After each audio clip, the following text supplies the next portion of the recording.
A very good day to all of you. Today we are going to look at lesson 7 of the textbook, which is Adjective Clauses. So if you can have a textbook with you right now, we can go through the pages together and take a look at the notes from 7.1 until the last one, which is 7.10. So it is best for you to have a textbook with you so that we can take a look at the notes and also do the practices together while we are going through the pages. So adjective clause. So first, what is we know what adjective is. In the previous class, 2 or 3 weeks ago, we look at adjective as well as the order of adjective. So adjective is a word that describes a noun. For example, when you say the beautiful girl, so beautiful is an adjective. The tall building, so tall is an adjective because it describes the building. The expensive car, so expensive is an adjective because it describes the car, which is expensive. And in this chapter we have adjective clause. So what is actually a clause? So if I can show you here, you can see so when we are talking about clause, before that we have word. At a word level we have one word, for example beautiful, and then we have a phrase level where you have a combination of 2 or 3 words, beautiful girl for example. And then after phrase we have a clause. So clause is like a phrase, but normally in a clause you have a verb. So who is beautiful? Here you have a verb, and sometimes you also have a subject as well as a verb in a clause. And longer than a clause is a sentence. So in a sentence you can understand the meaning, you know the context. So beautiful is a word level, beautiful girl is a phrase level, who is beautiful is a clause level, and the girl who is beautiful is my little sister. So this is a sentence level. So when you have a phrase, you don't really know the context. When you have a clause, it can be longer than a phrase, but still you do not understand the situation. Only when you have a sentence, you understand the whole situation. We are talking about beautiful, so the girl who is beautiful is my little sister. So when we say the beautiful girl, so beautiful here is an adjective. And when we say the girl who is beautiful,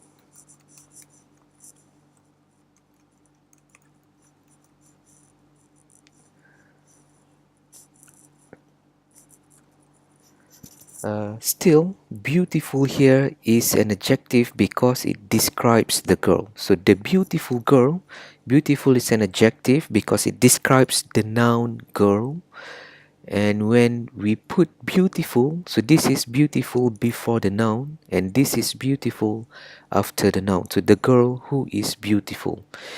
And because it is longer than a word, it has a verb, so we call this as adjective clause. So it is a clause and it is still an adjective because it describes the noun, so it is an adjective clause.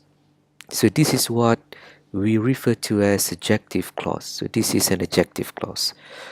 This is an adjective, and when it has a verb and still it describes a noun, it is an adjective clause. So the function of adjective clause is to describe a noun, not a verb, just a noun as well as pronouns.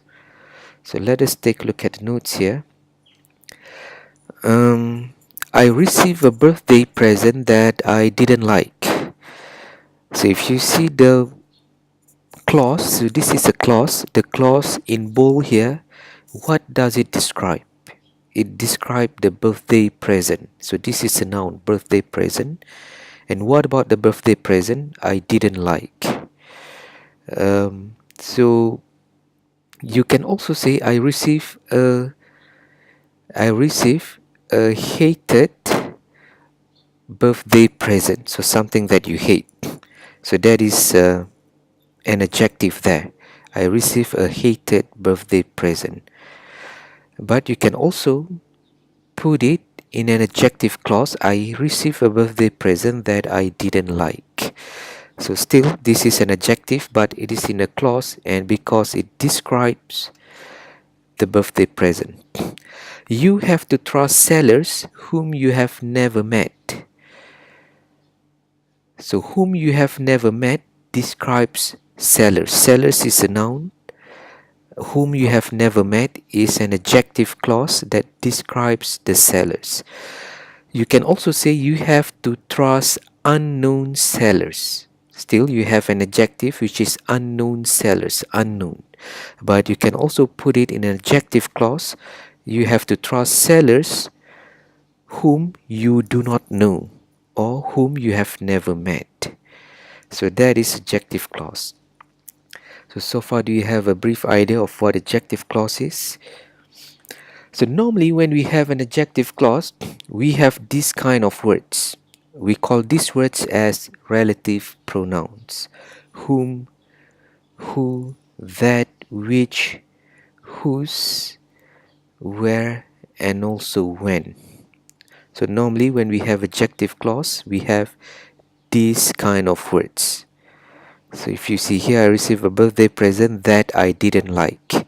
Whom you have never met, which was not free, referring to the business account. So this kind of words marks an adjective clause. Well, yeah, you can also have a sentence without these kind of markers. For example, I received a birthday present I didn't like. Suppose you have a that here. I received a birthday present that I didn't like. Sometimes in conversation we omit the relative pronoun that to make it shorter, but still this is an adjective clause, or we call it as descriptive expression.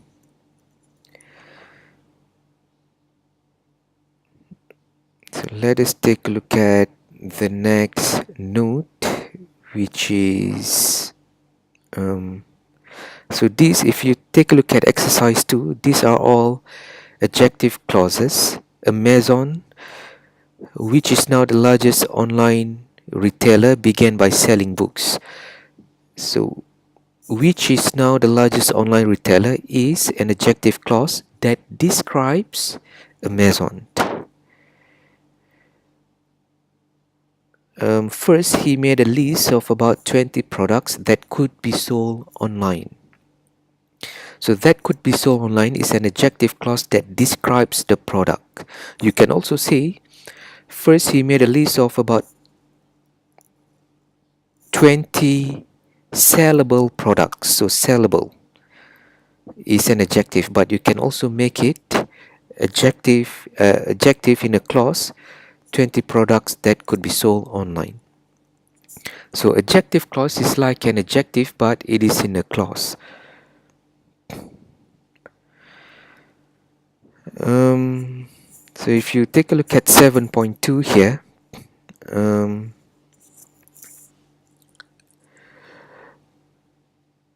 relative pronoun can also replace a subject. For example, when you say, I want to sell an old toy, the toy is in my closet. You don't have to repeat the toy so many times. You can replace with a relative pronoun. The 6 words that we look at just now, I want to sell an old toy which is in my closet, or that is in my closet. So this is a relative pronoun that can also replace the subject in a sentence when you combine a sentence. The person who bought the toy lives in another state. So you have the person lives in another state, and the person bought a toy. The person who or that bought a toy lives in another state. So you have to remember that when you say who and that is for people, and when you say that and which, it is for things. So that means that can be used for people and things. For people, it is less formal. More formal is you use who for people. But that and which can also be used for things. So normally we use that and which for things, and who and that for people. But of course you have to be careful on singular and plural. When it's more than one, no s, and when it is singular, you have s in the verb.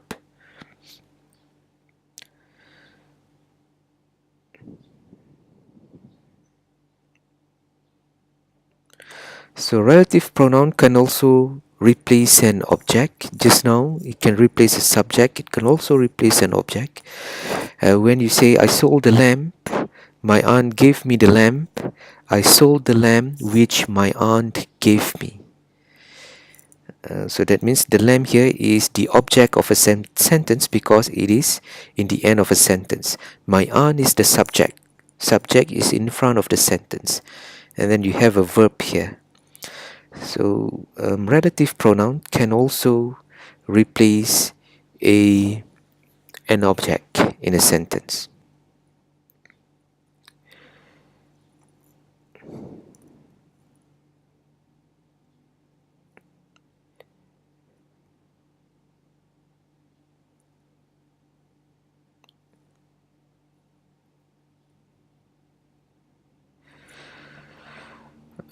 Relative pronoun can also comes it can also comes after a preposition.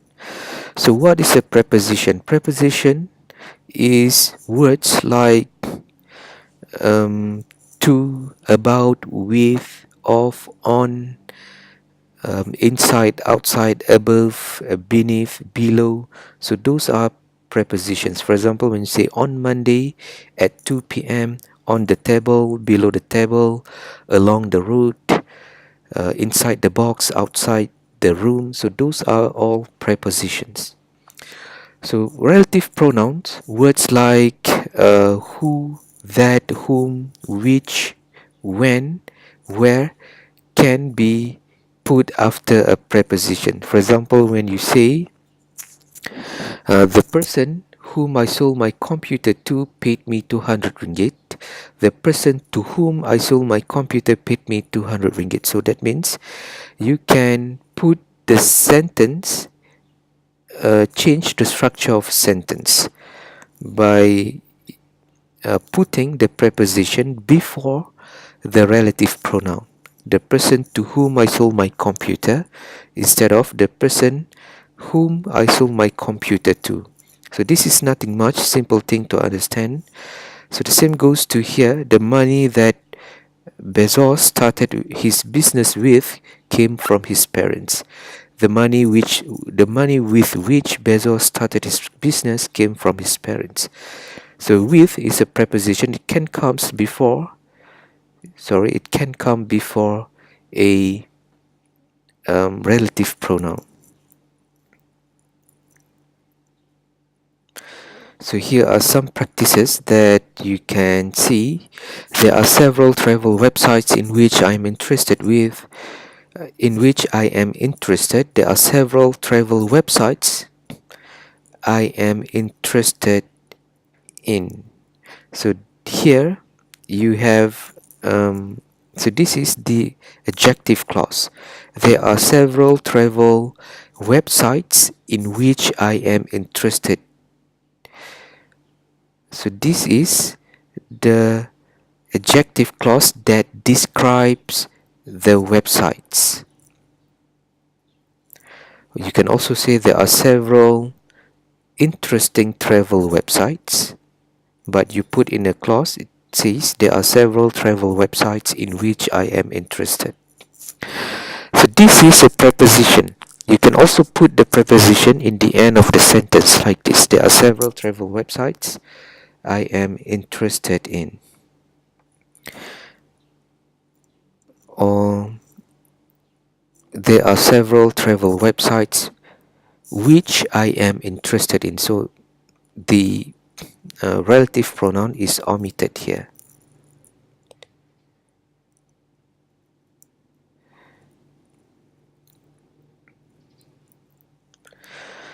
Adjective clause can also be used to talk about place and time. So this is different situations where adjective clauses can be used. For example, when we say where and which or that, we are referring to time and also place. The city where I live. So where I live here is an adjective clause that describes the city. So you have to remember that adjective clause always describes a noun. The city in which I live has a recycling group. So another way of saying where you have a preposition. So this is describing place. The city that I live in has a recycling group. People decide on a time. Please decide on the time period when you can pick up the item. So this is an adjective clause that is talking about time. When you have when. Same goes to where. Talking about place. So where I leave packages for others. My front door is the place where I leave packages. So this is the adjective clause where I leave packages for others that describes the place. So that is the function of adjective clause.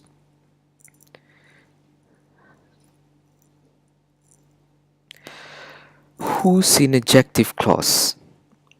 So what is the function of whose? What's the difference between who, whom, and also whose? So you must not confuse between the use of who, whom, and whose. Take a look at the note here. Whose is the possessive form of who. For example, when you say he has a cat, his cat is Persian. She has a cat, her cat is Persian. So his and her is possessive, saying that something belongs to that person. It has a house, its house is pink in color. They have a car, their car is expensive. So possessive, something that belongs to someone. So the same goes to who. Who has a cat? Whose cat is that? So that means whose is used to talk about possessive, something that belongs to someone. So here are some examples that you can see. So this chapter is not that difficult. Everything is quite easy to understand, but of course you must not confuse.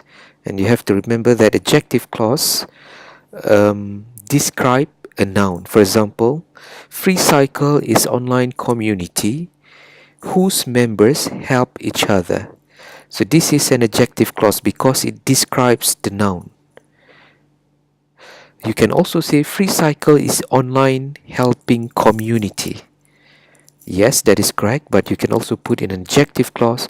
Free Cycle is an online community whose members help each other.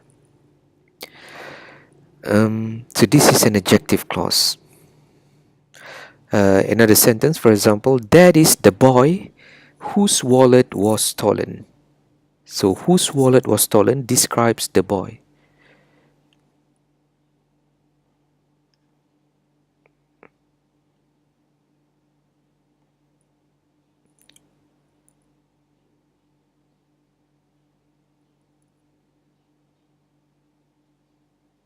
So here are some practices that you can see later to practice combining the sentence using whose.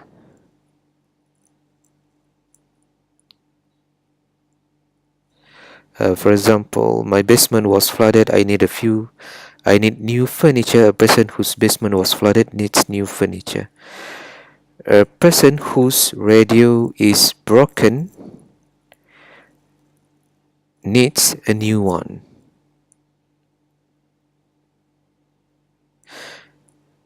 My daughter needs a violin. She's in the school orchestra. You can say my daughter who's in the school orchestra needs a violin.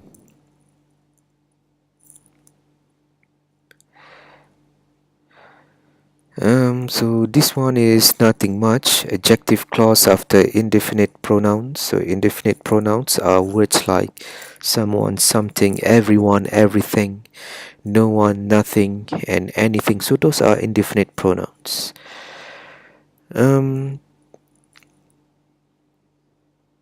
So when you have indefinite pronouns, you can also have adjective clauses like everyone who sells on eBay. I know someone who always shops online. So this is an adjective clause that describes the noun, which is someone or everyone. So let us take a look at 7.9, which is essential versus non-essential adjective clauses. So some adjective clauses, they are important. Some adjective clauses, they are not important to be in a sentence. If you see here, Berners-Lee, whose parents helped design the first computer, loved mathematics. In this case, this is the adjective clause that describes the noun, which is the person. Berners-Lee, whose parents helped design the first computer. In this case, the adjective clause is not important. If you delete this adjective clause here, the sentence still makes sense. Berners-Lee loved mathematics. Berners-Lee works at MIT, where he is a professor of engineering. So this is an adjective clause that describes the place, MIT, which is a university. But if you delete the adjective clause here, you can still understand the sentence. Berners-Lee works at MIT, so still you can understand the sentence. In the second example here, the adjective clause is essential. The first example here, the adjective clause is not essential. That means it is not important. Non-essential. This one, it is essential. Because without adjective clause, you won't understand the sentence. Smartphones change the way that people shop. So if you delete the adjective clause here, you won't understand the sentence. The sentence is not complete. So you need to have an adjective clause to describe the way. The way is the noun to be described. Jeff Bezos wanted a company name. It is not complete without the adjective clause, which is that began with A. So in this case, the adjective clause is essential. So there are two types of adjective clauses. One is essential, one is non-essential. One is important to be in sentence, one is not important to be in a sentence. Last one is descriptive phrases. Descriptive phrases are similar to adjective clauses. It's just that sometimes for adjective phrases, they don't really have the relative pronouns. So what are relative pronouns? Words like where, when, who, whom, and whose, as well as that. So 6 words, relative pronouns. So sometimes people omit the relative pronoun. There are millions of items that are listed on eBay. There are millions of items listed on eBay. So without that here, listed on eBay, still an adjective clause, but we can also refer to it as descriptive phrases. But it is just similar to adjective clauses, just without a relative pronoun, that. So um, so the next thing is the next thing is um, when you have the difference between who, whom, and whose. So who, when you are talking about for example, in the sentence here, who, the man who sold the car, who sold me the car, left town. Whom, the man for whom I work, is kind. Whose, the man whose car was stolen, is angry. So who and whom, they are similar, but whom is normally more formal than who, but whose is possessive. So I think if you have any questions regarding adjective clauses, you can always ask me. Later on eCampus, um, I will mention some practices to be done. One of the practices, other than the questions practices in the textbook, one of the practices is for you to watch a video, Escape from North Korea, by Hyun Seo Lee. It is a 12-minute video, and you have to note where are the adjective clauses in this video. So there are a number of adjective clauses being mentioned by this person in her speech. So you have to note the adjective clauses mentioned by her throughout the video. And so note the which minute the adjective clauses was mentioned, and also write the adjective clauses on a piece of paper, and later you put it onto your Padlet. So thank you very much. I'll give the link to the video I'll put it onto eCampus. So thank you very much. I'll see you again next week.